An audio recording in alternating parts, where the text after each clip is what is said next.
Selamat malam, Shiners. Senang sekali bisa bertemu lagi di acara Shine pada malam hari ini.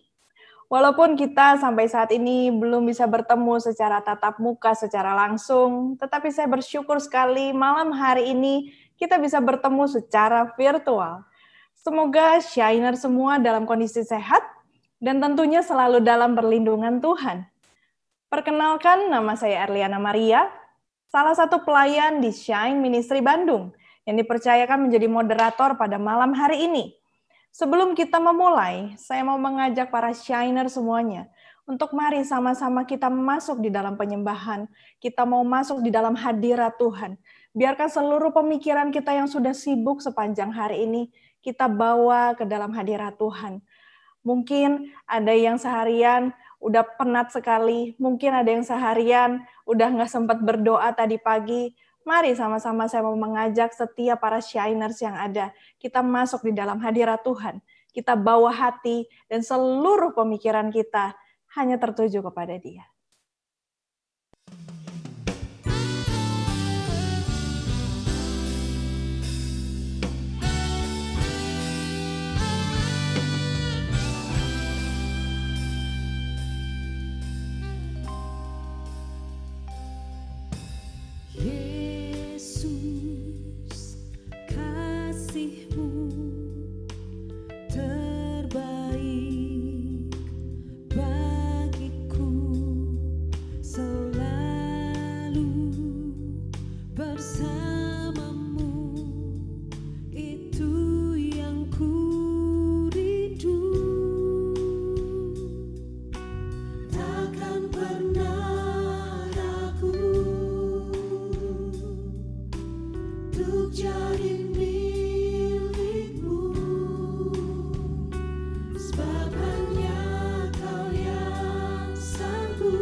Tuhan, kami bersyukur untuk penyertaan-Mu dan kesetiaan-Mu yang luar biasa di dalam kehidupan kami.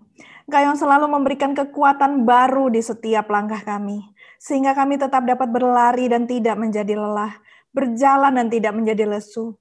Saat ini tentunya bukan hal yang mudah untuk setiap kami ya Bapa, tapi kami percaya bahwa tangan-Mu yang kuat akan selalu memegang hidup kami dan tidak akan membiarkan kami jatuh tergeletak.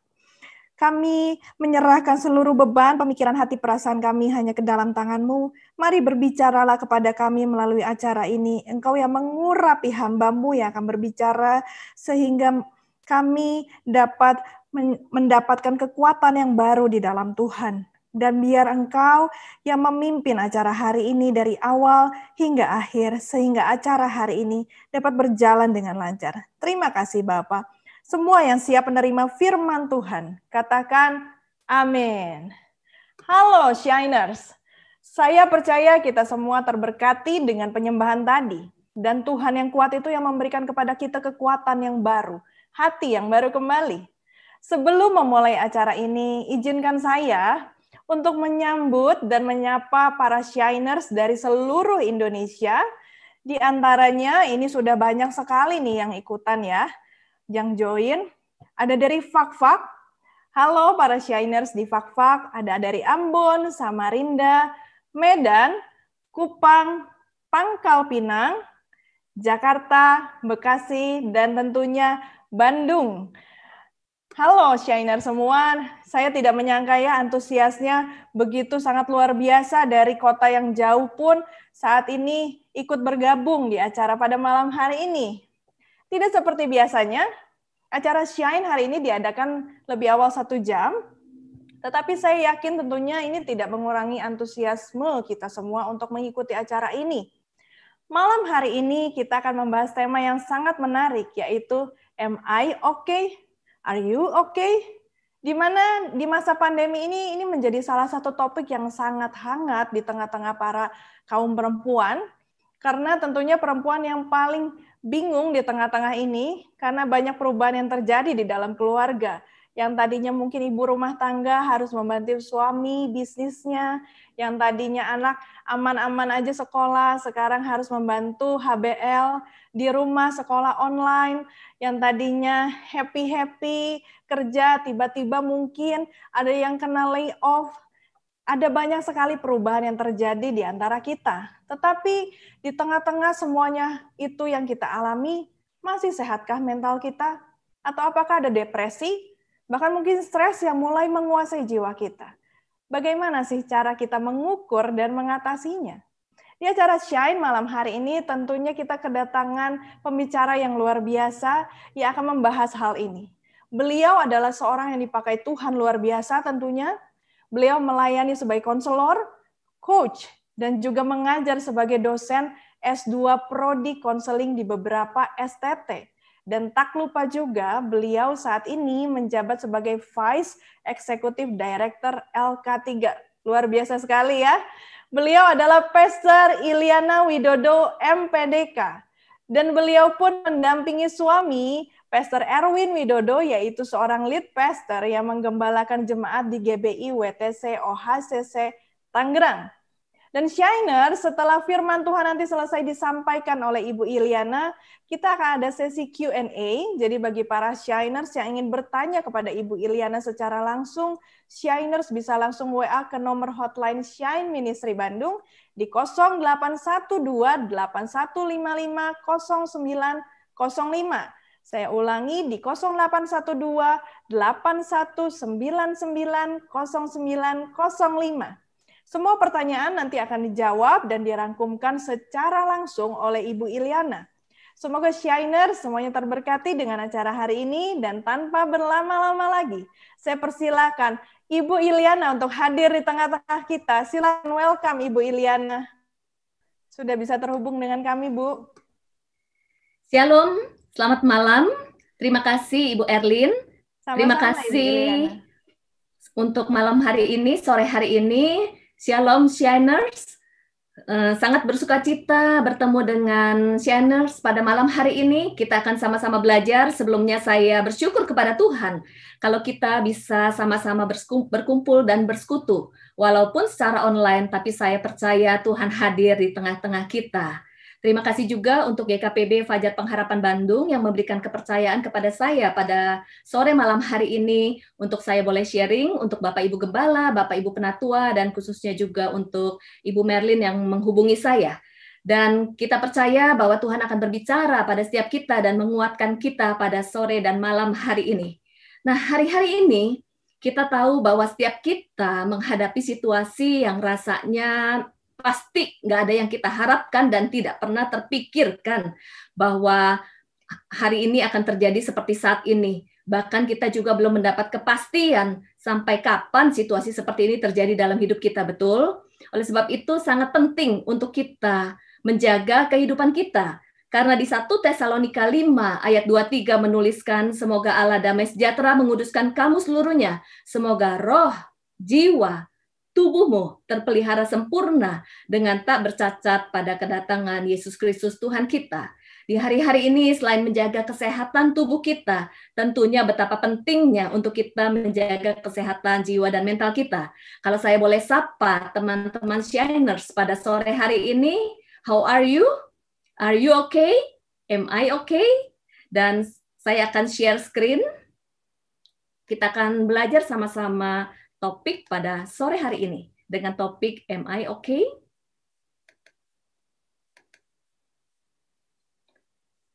Ibu Erlin, apakah sudah muncul?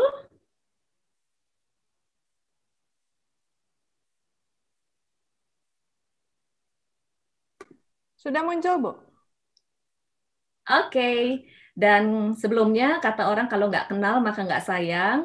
Tadi sudah diperkenalkan oleh Ibu Erlin dan saya mau memperkenalkan suami saya, Pastor Erwin Widodo. Kemudian kami dianugerahi oleh 2 orang anak, Anselmo dan Arneta. Anselmo saat ini kuliah tingkat 3 dan Arneta kelas 1 SMA. Kami tinggal di Lipo Karawaci, Tangerang. Kita melihat bahwa hari-hari ini kita sedang mengalami musim yang tentunya tidak pernah terpikir dalam kehidupan kita. Di Pengkhotbah 3 ayat 1 menuliskan bahwa segala sesuatu ada waktunya, bahwa di dalam kehidupan ini kita akan mengalami berbagai musim kehidupan. Bahkan di Kejadian 8 ayat 2 menuliskan bahwa kita akan mengalami perubahan musim yang tiada hentinya selama kita hidup. Dan tentunya pada saat mengalami perubahan musim-musim kehidupan, apakah kita siap menghadapinya dan bagaimana kita mengantisipasi setiap musim kehidupan yang berubah. Dan tentunya hari ini, saat ini, sudah sekitar 6 bulan kita mengalami perubahan yang besar, perubahan yang mendunia. Dan bahkan sebenarnya kita sendiri nggak pernah berpikir dan nggak pernah siap. Perubahan yang sangat global, banyak kehilangan dan perubahan yang terjadi. Apa yang menyebabkannya? Kita tahu hari-hari ini kita menghadapi situasi pandemik karena COVID-19 yang membuat kita tertekan dalam berbagai masalah, antara lain masalah psikologi, ada tekanan finansial, mungkin masalah keuangan, masalah pekerjaan, belum lagi semua harus terhenti, perubahan di dalam anak-anak sekolah, perubahan di dalam rutinitas, dan juga seperti kita tuh ada di dalam sebuah tempat, kita berjalan, dan kita nggak tahu ujungnya kemana. Dan tentunya setiap manusia itu pada dasarnya tidak suka ada dalam krisis, karena krisis itu benar-benar membuat kita nggak nyaman, betul? Dan saat ini kita mengalami krisis yang global, mendunia. Dan selain krisis, kita juga nggak tahu sampai kapan krisis ini akan berakhir. Dan manusia pada dasarnya itu nggak ada yang suka dengan ketidakpastian. Kita bingung. Sebentar PSBB selesai, kemudian sekarang harus PSBB lagi. Kemudian nggak jelas kapankah vaksin itu akan muncul, dan sampai kapankah kita di situasi seperti ini. Dan tentunya tidak heran bahwa banyak di antara kita yang merasa nggak nyaman, mungkin merasa stres, mungkin kita merasa tertekan, merasa takut, sedih, mungkin kita merasa khawatir karena di situasi yang tidak jelas. Dan sebenarnya adalah hal yang wajar kalau kita mengalami stres di situasi seperti ini. Kita mau belajar apa itu sebenarnya stres. Jadi stres itu adalah reaksi terhadap perubahan. Pada saat kita di dalam kehidupan ini, pada saat kita mengalami perubahan, itu akan muncul stres di dalam diri kita. Dan tentunya di dalam hidup, kita tidak pernah berhenti mengalami perubahan, betul? Ada perubahan yang positif, ada perubahan yang negatif.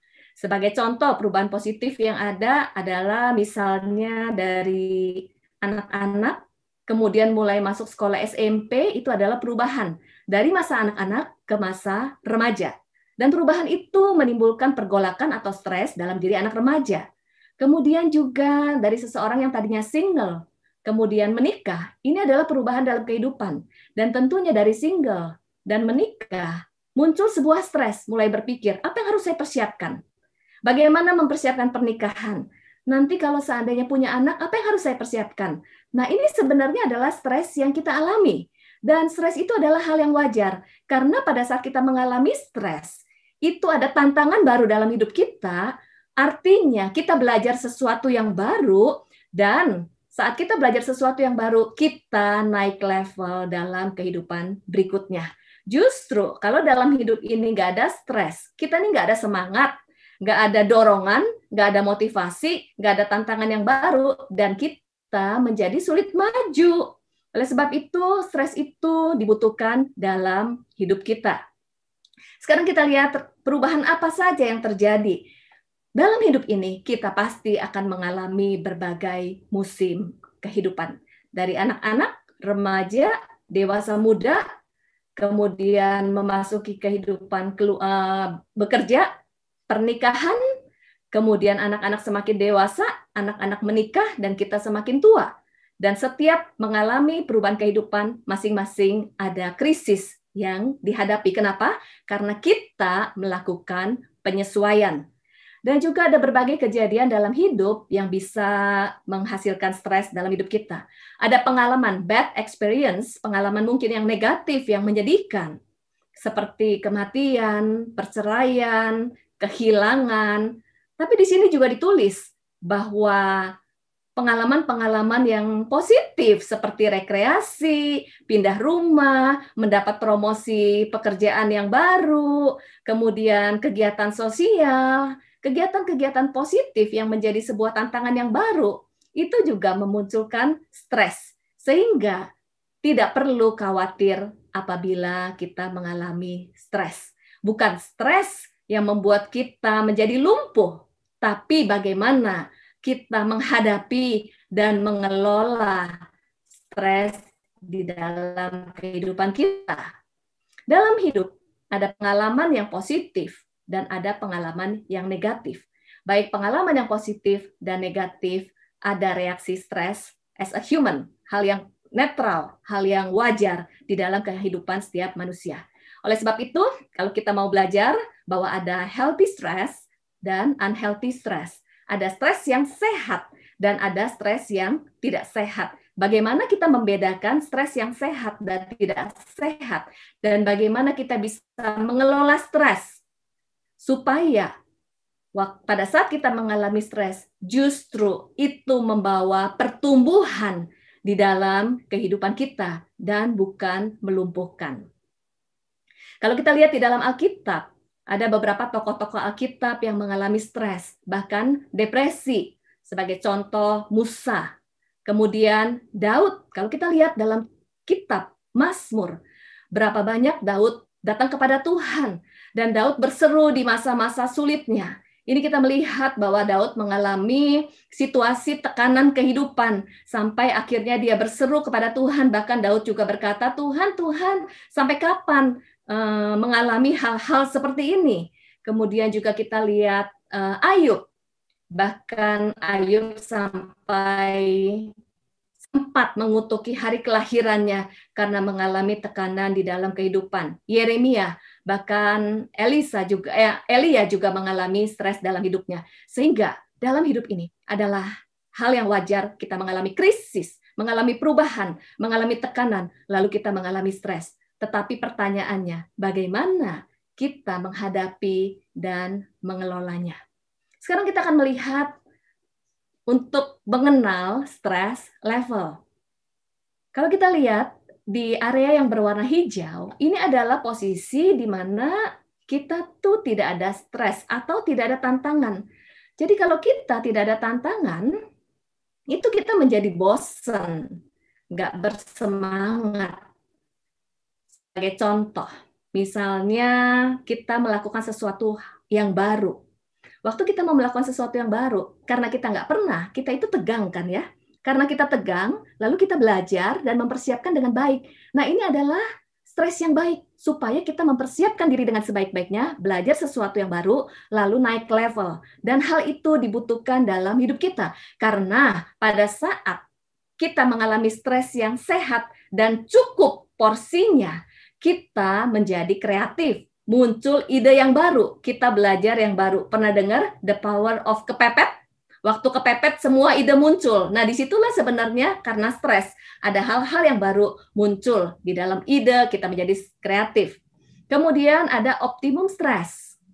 Tetapi apabila stres berlebihan dan tidak dihandle dengan baik, akhirnya menjadi overload, burnout, dan apabila terus-menerus, akhirnya menjadi istilahnya stadium, kalau sakit, stadiumnya menjadi stadium yang komplikasi, kemudian tidak terhandle, berpengaruh di dalam kehidupan kita, mulai mempengaruhi emosi, pikiran, kemudian perilaku, bahkan fisik, mulai muncul sakit yang seharusnya tidak muncul, dan mulailah apa-apa yang over. Berarti di situ ada hal yang mulai tidak normal.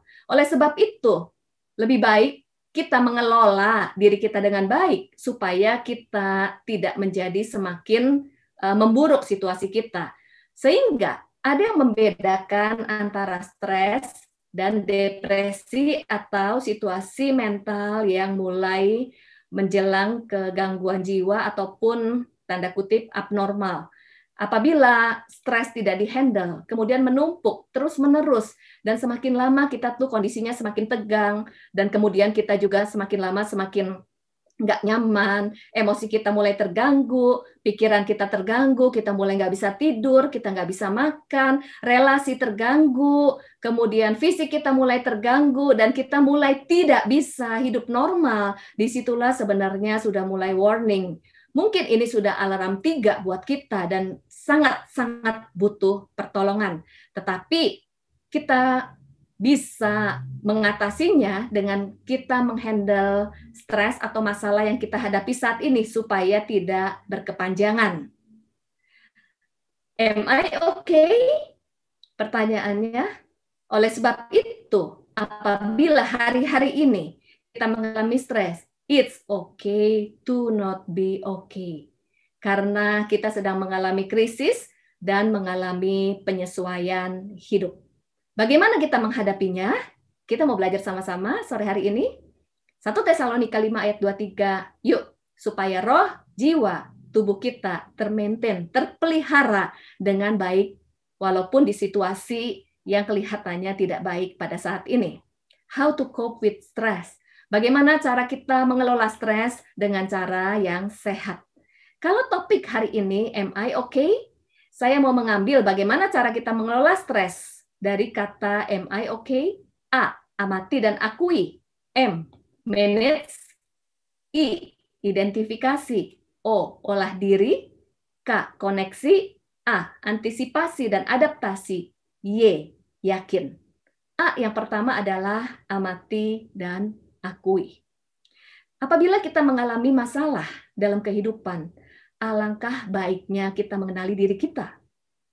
Apabila kita mengalami masalah, alangkah baiknya kita tidak berpura-pura bahwa saya baik-baik saja. Banyak sekali yang berusaha menyembunyikan masalah yang dihadapi. Banyak sekali walaupun sedang mengalami problem, kalau ditanya apa kabar, baik. Kemudian bagaimana keadaan kamu? Puji Tuhan semua baik. Nah, kenalilah, amati apa yang terjadi pada diri kita. Karena pada saat seseorang sakit, misalnya sakit fisik, dan tentunya dia akan pergi ke dokter kalau dia menyadari dan mengakui bahwa dirinya sakit, lalu pergi berobat, minum obat, maka akan sembuh. Tapi kalau seseorang yang sakit, misalnya tangannya sakit dan perlu diobati, lalu dia bilang, enggak kok, baik-baik aja, tangan saya nggak apa-apa, lalu diabaikan, dan akhirnya tidak mengambil langkah-langkah untuk mengobatinya, sakitnya itu bisa bertambah parah.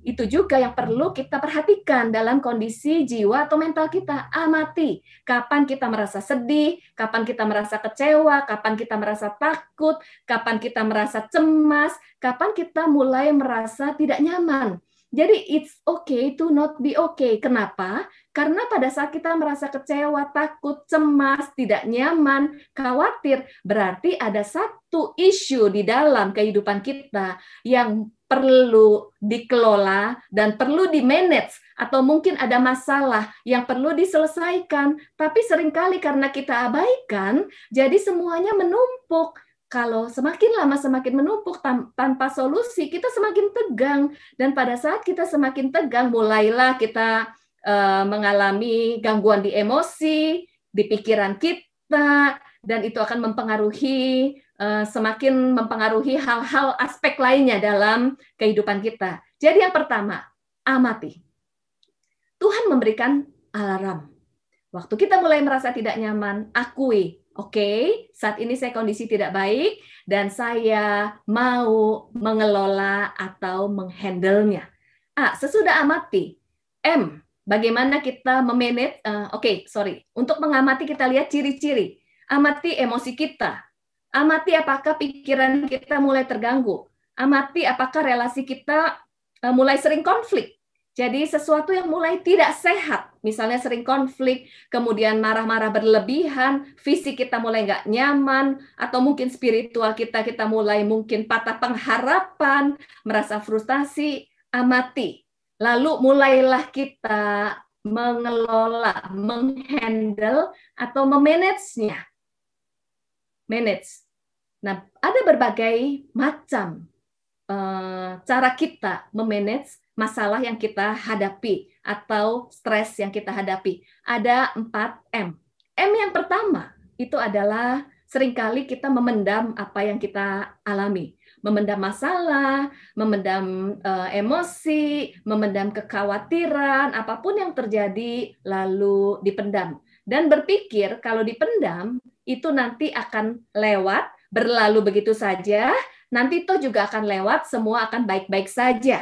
Memendam tidak menyelesaikan masalah. Memendam tidak menyelesaikan stres. Memendam membuat stres yang ada bertumpuk. Dan apabila over capacity akan membuat kita menjadi burnout atau overload. Oleh sebab itu, hindarilah untuk memendam dan mengabaikan. Yang kedua, ada cara yang kedua, yaitu meledak keluar, acting out. Nah, kalau kita sering melihat ya, ini sering terjadi, apalagi kalau kita wanita, apa yang sering kita lakukan? Dikit-dikit marah, dikit-dikit meledak, dikit-dikit emosional, dikit-dikit perkataan kita menyakiti. Kenapa? Karena kita punya problem, kita ada stres, tapi kita tidak kelola, dan akhirnya semakin menumpuk. Jadi ada kejadian sedikit, pemicu yang mungkin triggernya hal simpel, tapi kita jadi mudah meledak. Dan bahkan seringkali wanita, kalau kita marah-marah, kalau ditanya penyebabnya apa, kita juga nggak jelas. Yang ada adalah marah-marah. Sumbernya dari mana? Kita juga nggak tahu marahnya kenapa, karena sudah menumpuk. Dan kalau kita marah-marah, padahal kita wanita punya tanggung jawab, punya peran untuk menentukan atmosfer di dalam rumah dan keluarga kita. Kalau kita marah-marah, bagaimana rasanya orang-orang yang ada dalam rumah? Dan tentunya jangan sampai kita menjadi seorang wanita yang menjadi sumber stres di dalam keluarga kita. Tapi biarlah kita kelola diri kita supaya kehadiran kita membawa ketentraman bagi anggota keluarga di rumah kita. Karena di Amsal menuliskan, wanita yang suka bertengkar, meruntuhkan rumahnya, tapi dengan tangan kita sendiri kita bisa membangun keluarga kita. Marilah kita menjadi wanita yang membangun atmosfer, memberikan ketentraman di dalam keluarga kita. Yang ketiga, seringkali kita bukan menyelesaikan masalahnya atau mengelola diri kita, tapi kita mengalihkan mencari kegiatan yang lain. Contohnya, berapa banyak yang stres akhirnya jadi addiction dengan drama Korea? Berapa banyak yang stres dan akhirnya jadi di depan gadget terus mengalihkan. Aduh, saya stres sih karena stres, jadi akhirnya saya buka handphone aja deh, nonton YouTube aja deh, nonton Netflix, dan terus menerus. Ini adalah cara yang nggak baik. Mungkin sementara kelihatannya stresnya hilang, ini cara mengalihkan yang temporer, tapi tidak memproses dengan baik. Yang keempat adalah bagaimana menghandle stres dengan baik, yaitu dengan memprosesnya. Kita belajar bagaimana kita memprosesnya. Yang ketiga adalah marilah sebenarnya di dalam diri kita. Sekarang kita lihat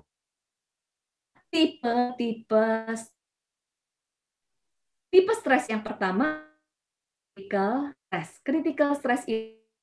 Stres yang terjadi karena atau masalah hari ini dan saat ini.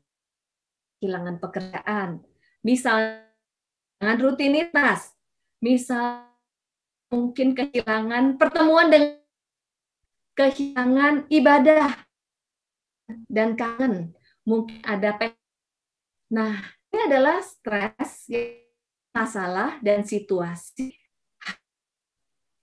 Tapi yang kedua, akumulasi stres. Akumulasi stres begini, critical stres yang terjadi tidak diatasi atau tidak dikelola dengan baik, lalu menumpuk menjadi tumpukan, dan disinilah yang dinamakan stres yang terakumulasi. Dan tentunya kita perlu bedakan loh, kalau hari ini kita stres, memang benar-benar murni karena COVID, atau ada tumpukan masalah yang lalu yang tidak terselesaikan, lalu menjadi menumpuk hari ini, dan kita akhirnya menjadi burn out. Contohnya kenapa di dalam keluarga, karena kumpul sama-sama, lalu akhirnya jadi konflik, bahkan ada yang bilang semakin bertengkar, jangan-jangan ada masalah keluarga, masalah relasi yang lalu-lalu, ada luka lama, kemudian ada problem lama yang tidak terselesaikan, yang biasanya bisa ditinggal dengan pergi ketemu teman, pergi bekerja, menyibukkan diri dengan apapun, kumpul-kumpul, menyibukkan diri dengan pelayanan. Hari ini kita udah nggak bisa lari lagi, dan kita menghadapi khususnya pasangan kita, lalu kenapa bertengkar? Jangan-jangan ada akumulasi masalah, akumulasi stres yang tidak terselesaikan. Oleh sebab itu, betapa pentingnya untuk mengidentifikasi sebenarnya apa sih yang membuat saya stres, apa sih yang mengganggu pemikiran. Karena kalau kita bisa mengidentifikasi dengan detail, maka kita bisa mengatasinya satu demi satu. Dan seringkali kenapa isu mental health itu terjadi? Karena semuanya numpuk. Dan kita nggak paham, nggak mengenali diri, nggak bisa mengamati apa yang terjadi dalam diri kita. Identifikasi. Lalu apabila stres itu terus terakumulasi dan terus-menerus dan akhirnya melebihi kapasitas, dan tadi kita lihat ya di grafiknya, terus akhirnya burnout dan akhirnya menjadi kronik, disitulah depresi muncul, jadi tidak bersemangat, bahkan ada yang sudah saking depresi dan stresnya dan berat, stres dan depresi dan berat, mulai nggak mau keluar rumah, nggak nafsu makan, nggak mau melakukan kegiatan sehari-hari, hilang pengharapan, kemudian merasa bahwa tidak ada harapan lagi, dan disitulah kenapa ada orang yang sampai depresi, kehilangan pengharapan, dan nggak jelas semuanya, dan disitulah mulai muncul pemikiran-pemikiran untuk bunuh diri. Oleh sebab itu, sebelum menjadi stres yang kronik dan akumulasinya menumpuk, marilah kita pahami apa sih kejadian apa saja yang membuat kita tuh menjadi stres. Dan kalau itu negatif, kejadian negatif, yuk kita hadapi dan kelola dengan baik. Kita juga perlu identifikasi. Seringkali kita marah-marah, kita stres, nggak jelas sumbernya mana. Mungkin COVID itu adalah trigger, mungkin ya. Apakah benar-benar karena COVID?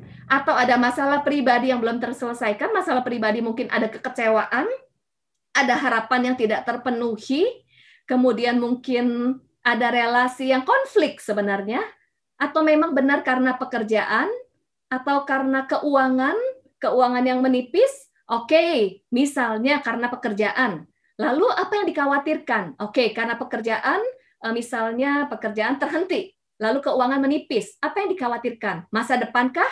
Atau yang dikhawatirkan identitas dirikah? Itu perlu diidentifikasi. Kemudian kalau kita sedih, mungkin ada harapan yang tidak terpenuhi kah? Lalu kalau kita kecewa, atau kita mungkin sedih karena kehilangan, apa yang hilang?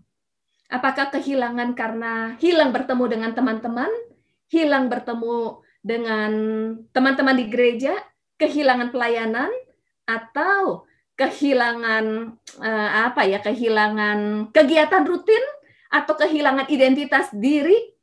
Nah, kita cek apa sih yang hilang yang membuat kita stres, atau kita tidak pasti akan masa depan. Apa yang ditakutkan? Kita identifikasi. Dengan kita bisa mengamati dan mengidentifikasi, di situ sebenarnya 50% masalah kita itu sudah teratasi. Tinggal kita bagaimana mencari solusi. Karena kalau semuanya menumpuk, itu akan menjadi tumpukan dan kita pun jadi tidak bisa berpikir jernih. Kalau kita bisa mengidentifikasi, kita bisa berpikir jernih. Setelah mengidentifikasi, kita tahu stres yang mana nih? Kritikal, akumulasi, terus sumbernya di mana? Pekerjaankah, relasi, atau luka, atau sakit hati yang belum terselesaikan, atau harapan yang tidak terpenuhi? Maka marilah kita mengolah diri kita. Itu penting banget. Olah diri. Apa yang diolah? Yang pertama adalah spiritual kita. Spiritual kita bagaimana? Kita melihat situasi hari ini. Mungkin kita bingung, maksud Tuhan apa sih? Betul ya? Pasti setiap kita hari-hari ini bingung. Tuhan, apa maksudnya dengan pandemik ini? Kemudian mengapa Tuhan izinkan? Mengapa Tuhan izinkan kehilangan? Mengapa Tuhan izinkan pekerjaan saya tuh akhirnya tuh jadi terputuskan, PHK, dan sebagainya. Dan hal yang penting yang kita perlu identifikasi adalah ada hal-hal yang di dalam kontrol kita, tapi ada hal-hal yang di luar kontrol kita. Penting sekali untuk kita membedakan. Kenapa kita stres? Karena seringkali kita berusaha mengendalikan apa yang tidak bisa kita kontrol. Apa yang nggak bisa kita kontrol? Sampai kapankah pandemik ini berakhir? Bukan kontrol kita. Apa maksud Tuhan? Itu di luar kontrol kita. Mengapa ini terjadi? Dan kita mau menanyakan apa maksudnya, apa tujuannya. Bahkan Asaf juga menuliskan ada hal-hal yang tidak bisa kita selami dengan pikiran kita, karena memang kita bukan Tuhan. Kemudian kita yang seringkali memegang kendali status kita, kemudian mungkin kita memegang kendali posisi kita. Hari ini kita nggak banyak hal, kita nggak bisa mengendalikan apa yang selama ini kita pegang erat-erat. Kenapa? Karena hari-hari ini Tuhan mau kita melepaskan apa yang tidak bisa kita kendalikan, kita lepaskan karena kita tahu ada Tuhan yang mengendalikan kehidupan kita. Tapi kita bisa mengelola hal-hal yang bisa kita kontrol. Apa? Bagaimana kita bisa meresponi situasi hari ini, bagaimana kita menjalaninya, bagaimana kita memaknainya, dan bagaimana nanti hasilnya setelah kita melewati krisis ini, itu ada di dalam kendali kita. Dan saya percaya setiap krisis yang Tuhan izinkan, walaupun kelihatannya bad days, hari-hari yang negatif, tapi sebenarnya Tuhan mau membawa kita untuk kita berubah menjadi semakin lebih baik lagi. Jadi, dekatkanlah diri kepada Tuhan. Kalau kita tidak bisa mengubah situasi, Marilah kita belajar untuk menerima situasi dan memberikan makna baru. Terimalah, dalam hidup ini ada ujian, ada masa di puncak, ada masa di lembah kekelaman. Tuhan tidak pernah berjanji bahwa kita tidak akan melewati lembah kekelaman. Tapi satu hal, olah spiritual adalah kita mempercayai walaupun kita berjalan dalam lembah kekelaman, Tuhan ada bersama dengan kita. Tidak ada yang bisa lepas dari lembah. Tidak ada yang bisa memprediksi kapan lembah itu ada dan kapan lembah itu berakhir. Tidak ada yang bisa memprediksi untuk menghindari lembah. Itu di luar kontrol kita. Tapi kita bisa mendekatkan diri dan percaya bahwa Tuhan ada bersama dengan kita. Yang kedua adalah olah emosi. Olah emosi itu berbicara bahwa kalau kita mengalami rasa takut, mengalami rasa sedih, kecewa, khawatir, kita mengalami kemarahan, emosi-emosi tersebut perlu dikelola. Bukan dipendam, bukan diabaikan, bukan ditumpuk sehingga menjadi acting out atau meledak. Tapi kita penting sekali untuk mengelola emosi. Kenapa? Karena emosi yang menumpuk itu membuat kita tuh nggak bisa berpikir jernih. Emosi yang menumpuk itu membuat kita tuh tegang. Emosi yang menumpuk itu membuat tubuh kita menghasilkan hormon kortisol yang menjadi racun, dan itu mempengaruhi kimiawi otak dan tubuh kita, sehingga kita jadi sakit dan sebagainya. Pertanyaannya, bagaimanakah memproses dan mengelola emosi? Adalah yang pertama, datang sama Tuhan. Akui, jangan diabaikan. Akui bahwa kita merasa sedih, kecewa, takut, dan cemas. Dengan mengakui emosi, berarti kita membersihkan tumpukan sampah emosi yang ada dalam hati kita. Belajar dari Daud. Di dalam kitab Mazmur, Daud itu kenapa dibilang berkenan kepada Tuhan? Karena Daud jujur dengan perasaannya. Daud mengakui perasaannya. Kalau kita tidak memproses emosi, maka kita selalu kemana-mana membawa koper yang isinya sampah emosi. Jadi ngomong sama Tuhan, Tuhan, saya merasa sedih, kecewa, saya merasa takut, saya merasa cemas. Itu ibaratnya kita mengeluarkan sampah emosi kita, Tuhan pegang keranjang, kita memasukkan sampah emosi kepada keranjangnya Tuhan, dan Tuhan bilang, marilah datanglah kepadaku yang letih, lesu, dan berat, maka Tuhan akan memberikan kelegaan. Lalu bagaimanakah memproses emosi? Kita bisa dengan menulis jurnal, atau kita juga bisa bercerita kepada seseorang yang kita percayai. Jangan pernah memendam emosi. Jangan pernah mengabaikan emosi. Olah diri juga berbicara bagaimana kita mengolah pikiran kita. Karena pikiran kita mempengaruhi bagaimana juga kita mengelola cara pandang kita terhadap situasi. Itulah sebabnya penting sekali apa yang masuk ke dalam pikiran kita. Hoax, hal-hal informasi yang negatif, atau informasi yang membangun, firman Tuhankah yang masuk, atau berita-berita buruk. Kemudian juga bagaimana kita memandang situasi, persepsi kita juga penting sekali. Kalau kita selalu netting, kita selalu berpikir, pasti nggak ada jalan keluarnya. Pasti situasi semakin buruk. Pasti Tuhan punya maksud yang buruk. Pasti sebenarnya semuanya ini adalah tujuannya jadi nggak baik. Nah, kalau kita berpikir netting, maka hati kita juga menjadi negatif. Kalau kita memasukkan informasi negatif, kita pun jadi negatif terhadap situasi. Dan ketakutan kita juga jadi berlebihan.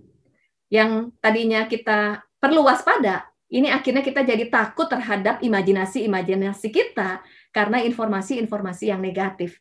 Jadi penting sekali untuk kita mengelola mental kita. K itu adalah koneksi. Salah satu yang sangat dihindari oleh orang yang mengalami depresi adalah jangan pernah sendiri. Karena kita butuh the power of others. Physical distancing bukan berarti social distancing. Jadi kita perlu saling berhubungan satu dengan yang lain. Bersyukur dengan teknologi yang ada, kita bisa berhubungan walaupun mungkin secara virtual, itu akan sangat membantu. Apa yang kita lakukan waktu kita berkoneksi satu dengan yang lain, yang penting adalah saling sharing dan saling mendoakan. Kenapa?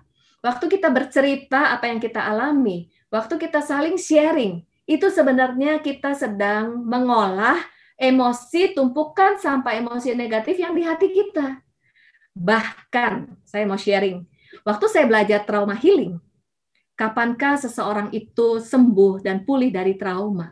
Ada satu momen yang paling powerful, orang itu pulih dari luka emosi dan luka trauma, adalah pada saat seseorang itu bisa bercerita bagaimana perasaannya, apa yang sulit dalam hidupnya, pengalaman negatifnya, apa yang mengganggu hidupnya, lalu dia bisa menceritakan pengalaman negatifnya kepada seseorang yang bisa dipercaya.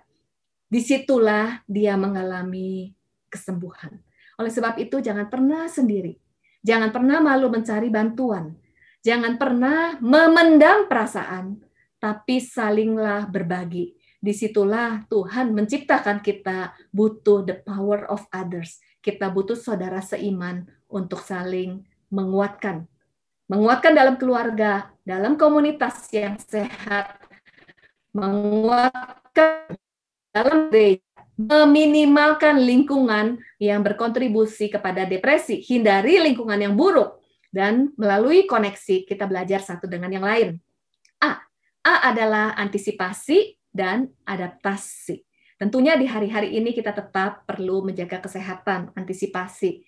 Ikutilah protokol kesehatan, jangan naif. Nggak apa-apa kok Tuhan menjaga kita, pasti saya dijaga, tidak akan sakit, lalu kita pergi tanpa masker dan sebagainya. Kita tetap perlu antisipasi, hidup sehat, jangan lupa olahraga, tidur cukup, karena olahraga, tidur cukup, dan bagaimana kita melakukan hobi atau rekreasi, itu sangat membantu untuk menurunkan tingkat stres ataupun tingkat depresi.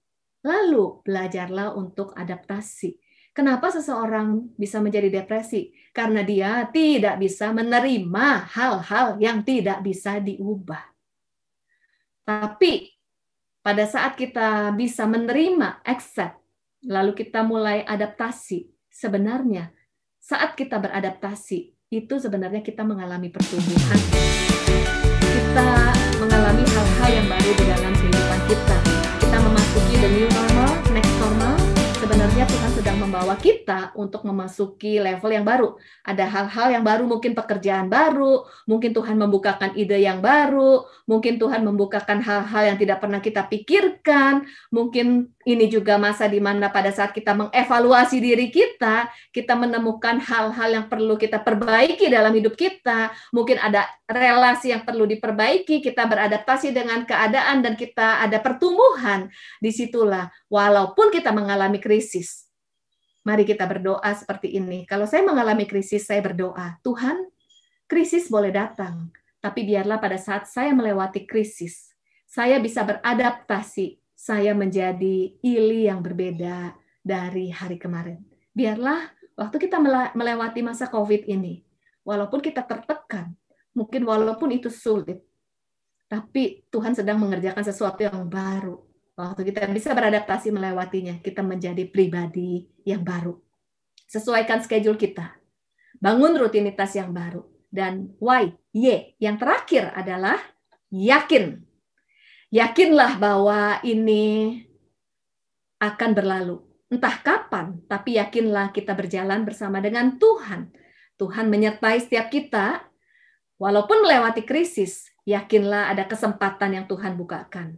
Walaupun kelihatannya satu pintu tertutup, tapi Tuhan membuka pintu-pintu yang baru. Jangan berfokus pada pintu yang tertutup. Bukalah mata kita bahwa ada pintu-pintu yang baru yang Tuhan bukakan dalam hidup kita. Walaupun melewati masa sulit, ada hal-hal yang tidak bisa kita kontrol, tapi kita bisa memilih untuk menjadi better dibandingkan bitter. Jangan pernah menyerah. Kalaupun kita pernah jatuh, kita bangkit lagi. Kita terus jalani hidup ini, karena kehidupan ini adalah pertandingan iman. Dan Tuhan sudah memberikan otoritas kepada kita untuk menjadi umat yang lebih daripada pemenang. Dan satu hal yang kita percaya, bahwa kita punya Allah Bapa kita yang baik. Dan apapun yang terjadi, Tuhan turut bekerja untuk mendatangkan kebaikan bagi mereka yang mengasihi Dia. Dan saya berdoa Tuhan memberkati setiap kita untuk kita berjalan. Jangan di masa-masa seperti ini. Dan jangan pernah kehilangan pengharapan karena kita punya Tuhan yang hidup. Tuhan Yesus memberkati. Semoga materi hari ini menguatkan dan memberkati kita semuanya.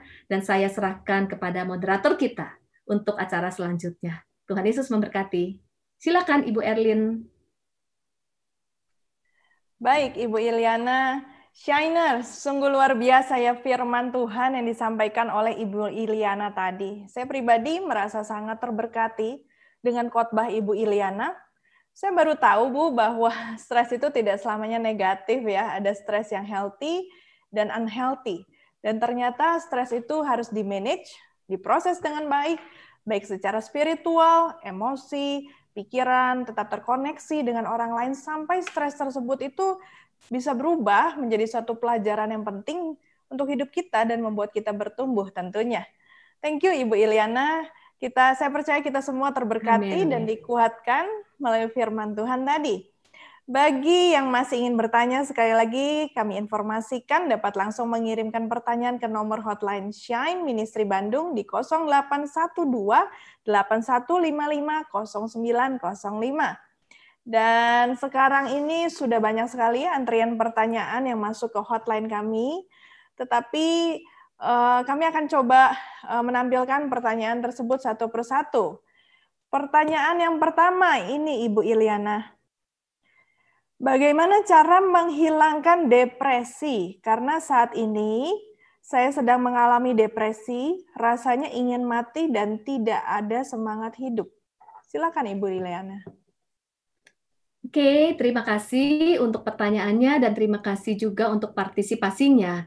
Dan saya turut prihatin bahwa memang hari-hari ini banyak yang mengalami depresi. Ciri-ciri depresi itu antara lain kesedihan mendalam, kemudian juga kehilangan semangat hidup, kemudian juga sulit berkonsentrasi, dan mungkin nggak bisa tidur. Kalau kita mengalami gejala-gejala tersebut, misalnya nggak bisa tidur, nggak bisa makan, kemudian tidak bisa mengerjakan pekerjaan rutinitas, dan sampai lebih dari 2 minggu, disitulah memang kita perlu mencari bantuan. Dan hal yang terpenting adalah kita pertama perlu memproses emosi kita.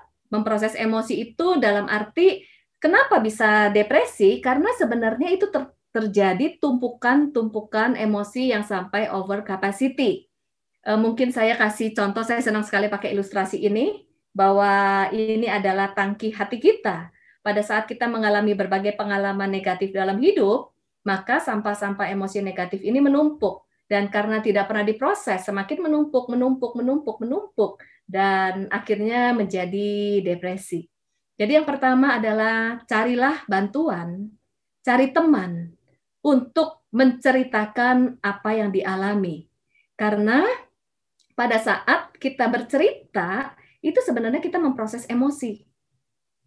Memproses emosi, carilah teman untuk terus bercerita. Dan waktu kita bercerita, ini sebenarnya menguraikan, bisa mengidentifikasi, kita tuh stresnya karena apa sih? Kalau depresi kan udah menumpuk. Jadi bisa teridentifikasi, oh ternyata ini loh yang saya pikirkan. B yang saya pikirkan. C yang membuat saya takut. D yang membuat saya sedih. Dan waktu bercerita, ini terurai. Dan itu cukup menolong. Kemudian berikutnya adalah mulailah, jangan pernah sendiri. Jadi cari bantuan. Apabila sampai benar-benar terjadi gangguan sampai nggak bisa tidur, kemudian sampai ada kepikiran mau bunuh diri, dan juga sampai mulai tidak bersemangat, alangkah baiknya, ini gejala ya, alangkah baiknya mencari bantuan profesional, yaitu psikiater. Kenapa? Kalau seandainya sudah mulai terkena dengan kimiawi otaknya sudah mulai terpengaruh, itu perlu dibalanskan dulu kimiawi otaknya dengan obat.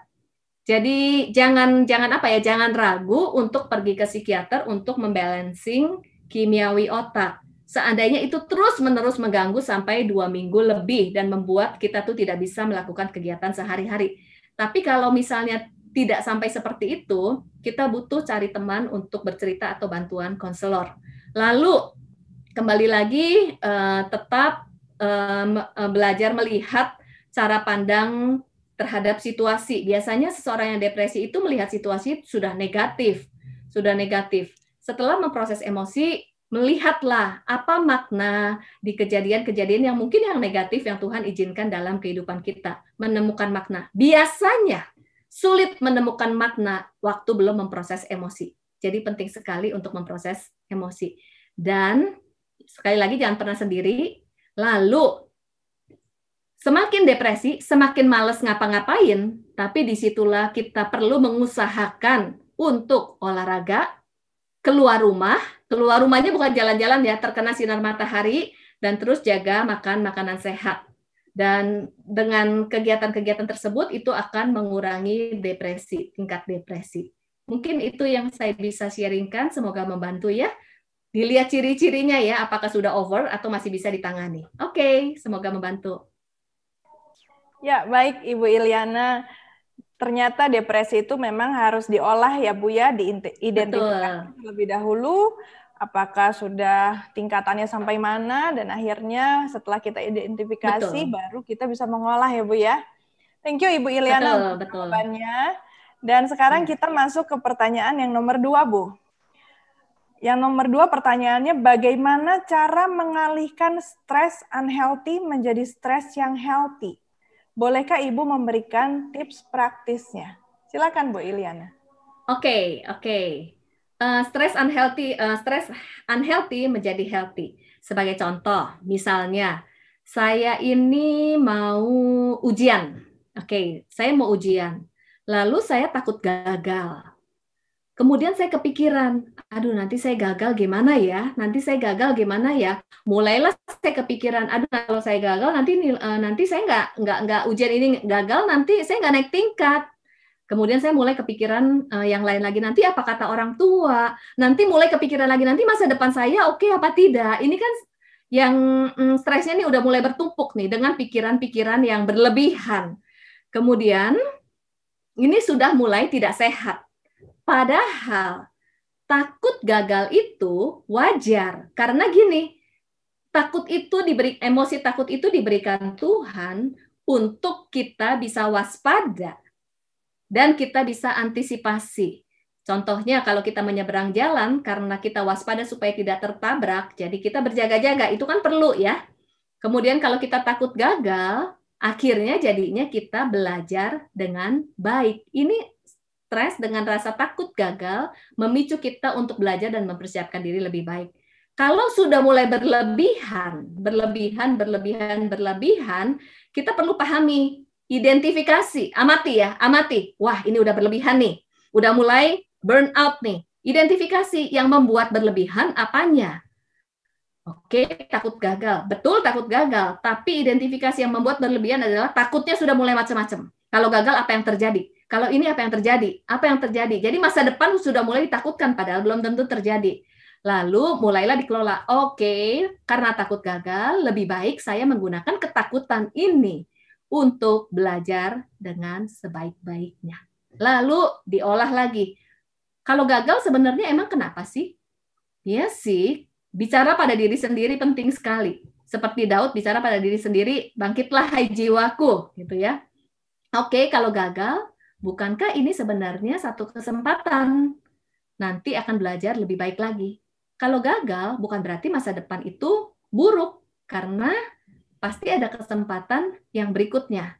Nah, ini cara mengolah supaya stresnya tidak berlebihan, tapi stres itu bisa dipakai untuk memicu kita. Karena waktu kita stres, ada hormon yang diproduksi, yaitu hormon adrenalin, yang membuat kita tuh punya kekuatan tambahan. Disinilah kita membutuhkan stres yang sehat. Oke, semoga membantu ya dengan contoh ini. Untuk stres yang sehat itu sendiri ternyata membuat kita bertumbuh ya Bu ya, tanpa kita sadar. Bukan dihindari stres, tapi memang stres itu akan ada selalu, tapi justru itu membuat kita naik level ya Bu ya di dalam hidup. Betul. Bukan dihindari, itu penting banget. Identifikasi. Apakah ini yang sehat atau sudah mulai berlebihan karena ada pola pikir yang negatif dan sebagainya. Baik, Ibu Iliana, kita lanjut ke pertanyaan nomor yang selanjutnya. Bu Iliana, hal yang paling sulit bagi saya adalah dalam hal mengajar anak sekolah online. Saya sadar saya bukan orang yang sabaran, jadi kadang saya sulit mengendalikan emosi saya terhadap anak-anak saya. Bagaimana caranya ya Bu, agar saya dapat mengajar anak saya dengan baik? Silakan Bu. Oke. Saya paham sekali ini yang dialami oleh hampir semua ibu-ibu. Jadi 24 jam menghadapi anak-anak. Yang pertama mungkin kita cek dulu diri kita. Karena untuk kita bisa menolong anak-anak, seperti kita di pesawat, kalau ada oksigen, untuk bisa menolong anak kita perlu menolong diri kita lebih dulu, betul ya? Jadi kita cek lagi diri kita, apakah kita ini di posisi healthy atau unhealthy? Karena kalau kita sendiri tidak mengelola stres kita lagi menumpuk, lihat anak seperti itu, pasti kita jadinya burn out dan tanduknya keluar. Penting sekali untuk kita mengelola stres kita dulu. Itu yang pertama, cara mengelola stres tadi kita udah belajar ya. Yang kedua, kita mari melihat anak-anak dengan cara pandang yang berbeda. Bayangkan anak-anak, berapa banyak kehilangan yang dialami anak-anak. Kehilangan rutinitas di sekolah, kehilangan teman-temannya, kehilangan lari-lari, kehilangan taman bermain, kemudian kehilangan happy-nya begitu. Dan anak-anak itu sebenarnya stres karena mengalami berbagai kehilangan. Dan anak itu belum tahu cara menghandle diri sendiri. Ditambah lagi kemudian sekarang belajar menghadapi komputer terus-menerus dan harus duduk dan benar-benar melihat layar. Mungkin kalau kita orang dewasa, kita masih bisa memaknainya. Oh oke, ini untuk kesehatan. Oke, supaya tidak sakit. Dan anak-anak mungkin cara berpikirnya belum bisa seperti kita. Dan makanya, apabila anak-anak belum optimal dan anak-anak itu masih emosional, penyesuaian buat anak-anak itu sebenarnya cukup sulit. Kalau kita bisa melihat anak-anak dari cara pandang seperti ini, justru sikap kita adalah menolongnya, bukan menuntutnya. Dan seringkali mungkin kita punya ekspektasi. Kita nggak paham bahwa anak-anak kita tuh sedang bergumul dan sedang menyesuaikan. Jadi fokus kita adalah pada ekspektasi kita, pada harapan kita, anak kita duduk diam, kemudian anak kita belajar dengan baik, dan targetnya kita fokus pada target, dan tentunya itu adalah hal yang nggak realistik. Kalau di saat situasi seperti ini kita berharap itu, sedangkan anak pun perlu penyesuaian. Jadi orang tua, daripada menuntut anak, lebih baik kita pahami, lalu kita menjadi supporter. Aduh, mama saya bosan nih ini. Oke, apa yang membuat kamu bosan dan bagaimana cara anak mengolah stresnya? Sama, anak itu perlu bercerita. Apa yang dia rasakan? Apa yang dialami? Apa yang membuat dia marah? Apa yang membuat dia bosan? Waktu anak itu bercerita, maka anak itu juga sedang meregulasi emosinya. Kenapa anak berperilaku buruk? Biasanya karena regulasi emosinya tidak stabil, menumpuk. Tapi kalau anak bisa bercerita, mental health untuk anak-anak itu adalah menolong anak-anak bercerita loh. Begitu anak bercerita pergumulannya dan sebagainya, emosinya terurai, regulasi emosinya stabil, maka perilakunya menjadi lebih stabil dan dia lebih bisa berkonsentrasi dan dia juga lebih bisa berpikir jernih.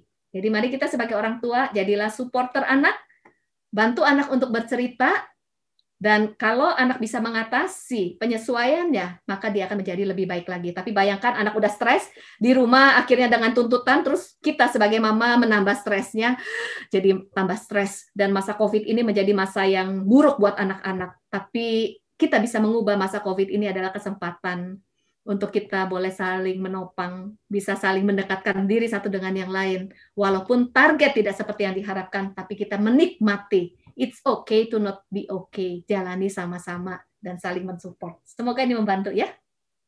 Baik, Terima Bu. kasih. Sepertinya jawaban tadi merupakan jawaban bagi setiap mami-mami yang stres hari-hari ini ya, Bu ya. Termasuk saya mungkin yang mengajari anak di rumah setiap harinya. Terima kasih juga, Bu, untuk jawabannya. Pertanyaan selanjutnya, Bu. Bagaimana cara kita merespon orang yang suka tanya-tanya kabar saya ketika memang kondisi saya sedang kurang oke? Wajah saya biasanya cukup menunjukkan kalau saya sedang kurang oke, tapi saya nggak mau cerita-cerita karena orang-orang itu cuma kepo, bukan benar-benar peduli. Silakan, Bu. Oke, yes. Memang kita belajar bahwa jujur pada diri sendiri itu penting sekali sih. Dulu sih ya, dulu kalau ditanya apakah kabar kamu baik, selalu baik gitu. Kemudian saya mau mulai belajar bagaimana kabar kamu, saya mulai cerita bahwa saya ini sebenarnya lagi tegang, saya lagi khawatir, saya lagi butuh didoakan, saya jujur bicara seperti itu. Tetapi seberapa kita mau terbuka dan seberapa dalam kita terbuka, itu kita yang membuat batasan. Tidak kepada semua orang kita bisa terbuka apa yang ada di hati kita, perasaan kita. Tentunya untuk kita bisa cerita dan terbuka itu kita perlu safe person. Safe person itu adalah orang yang aman. Waktu kita bercerita, orang itu bukan cuma sekedar kepo, tapi orang itu peduli. Waktu kita bercerita, orang itu tidak cepat-cepat mengkritik, menghakimi, tidak cepat-cepat memberi nasihat, tapi menjadi pendengar yang baik. Lalu safe person itu adalah waktu kita sharing atau bercerita, dia tidak ember, empang, bahkan samudra. Sehingga kita perlu temukan, waktu kita bercerita dengan safe person, lalu pertanyaannya apakah kita menjadi safe person buat orang lain? Apakah kita di gereja menjadi komunitas yang aman? Safe person. Waktu seseorang mengalami pergumulan, waktu bercerita dengan jujur, apakah dihakimi? Apakah disalahkan? Kemudian, apakah waktu orang bercerita dengan jujur, kemudian dibocorkan, diomongin, dan digosipkan? Itu penting sekali. Karena untuk kita bertumbuh, itu di Yohanes 1 ayat 17, bahwa Kristus datang membawa kebenaran dan anugerah. Untuk kita bertumbuh, sehat secara roh, jiwa, khususnya ya, dan juga tubuh. Kita perlu belajar tentang kebenaran firman Tuhan, bagaimana hidup dengan baik. Tapi juga aspek yang kedua, kita butuh grace. Grace itu adalah kasih karunia, di mana seseorang merasa dikasihi, merasa diterima apa adanya, merasa tidak dihakimi, waktu kita sedang lagi kondisi tidak baik, tidak dituntut, itu yang dinamakan grace. Bukankah grace itu Tuhan menerima kita apa adanya? Waktu kita bisa mengalami grace, kita menjadi alat Tuhan sehingga orang lain bisa merasakan kasih Tuhan. Kita menjadi safe person. Disitulah sebenarnya organisasi atau komunitas itu menjadi komunitas yang saling menyembuhkan. Dan ini adalah PR buat kita semuanya. Oke, semoga ini menjawab ya. Makasih Bu Erlin dan makasih untuk yang bertanya. Ya, that's why komunitas yang sehat di dalam gereja itu penting sekali ya, Bu ya. Betul sekali, sangat penting. Koneksi. Koneksi tadi ya, Bu ya, betul sekali. Karena itu akan tetap menjaga kita itu bisa dibilang waras lah ya kalau kita ada di dalam komunitas yang sehat.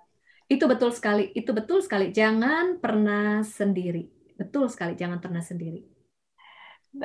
Oke, Bu, kita lanjut. Ini pertanyaan yang kelima agak berat menurut saya. Menurut Ibu Iliana. Semoga saya bisa menjawab ya. Ibu Iliana, apakah metode TAT atau self-healing untuk mengatasi stres ataupun trauma rumah tangga baik atau sesuai dengan kebenaran firman Tuhan? Silakan, Ibu. Self-healing, apakah sesuai dengan kebenaran firman Tuhan? Oh, oke. Saya percaya bahwa pelayanan Tuhan Yesus itu adalah menyembuhkan orang-orang sakit, betul ya? Dan kita lihat bahwa Tuhan Yesus selama dia hidup di dunia ini, dia melakukan mujizat dan menyembuhkan orang-orang sakit. Dan orang sakit itu seringkali di persepsi kita adalah yang sakit pada tubuh. Mungkin yang buta melihat, yang lumpuh berjalan, tapi kita perlu ingat bahwa kita ini terdiri dari roh, jiwa, dan tubuh. Tuhan Yesus mati di kayu salib untuk menyelamatkan kita. Dan Tuhan waktu menyembuhkan, itu saya percaya paket kesembuhan itu adalah kesembuhan pada fisik dan juga kesembuhan pada jiwa. Karena fisik itu ibaratnya kendaraan, jiwa itu yang menyetir. Dan ada firman Tuhan menuliskan, jagalah hatimu dengan segala kewaspadaan. Karena dari situlah terpancar kehidupan. Sehingga seringkali kita berusaha memperbaiki perilaku dan mengubah perilaku. Itu tampak luarnya. Padahal tampak luar itu adalah fenomena atau gejala.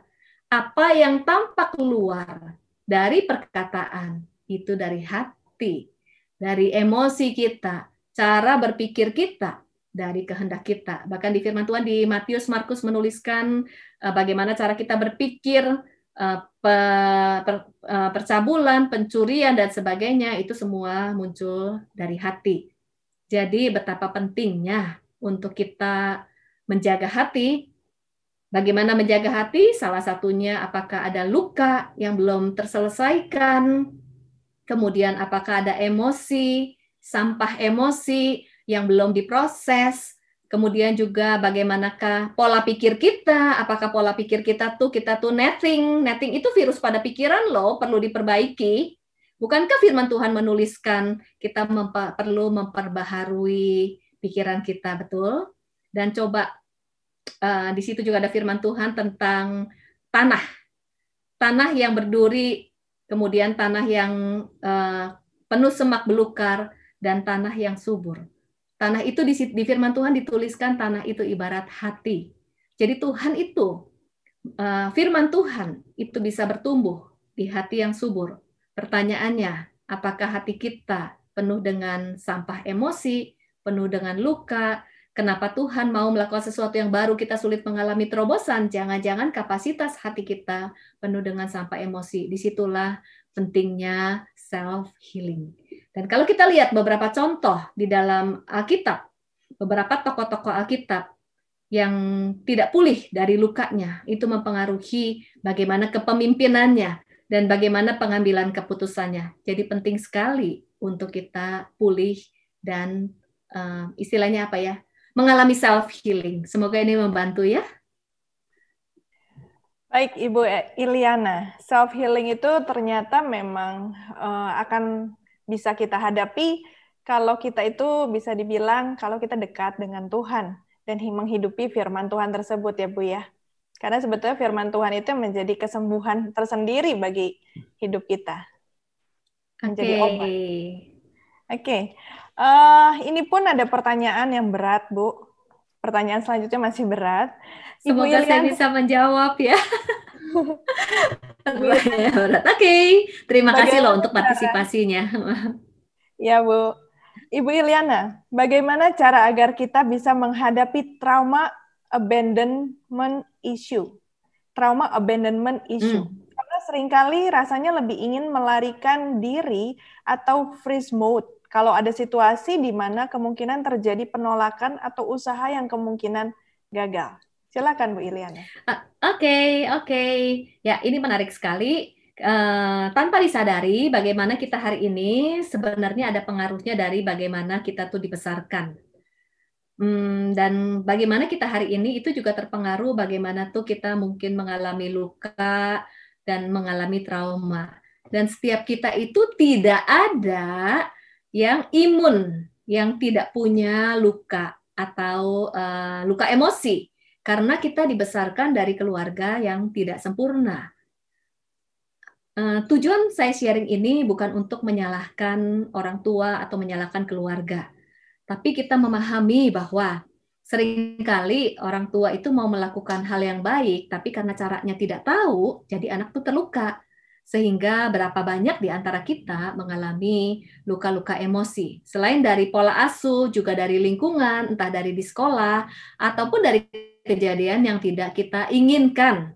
Nah, waktu kita mengalami pengalaman-pengalaman yang melukai, bad experience, ada di antara kita yang mungkin mengalami berkali-kali sehingga luka.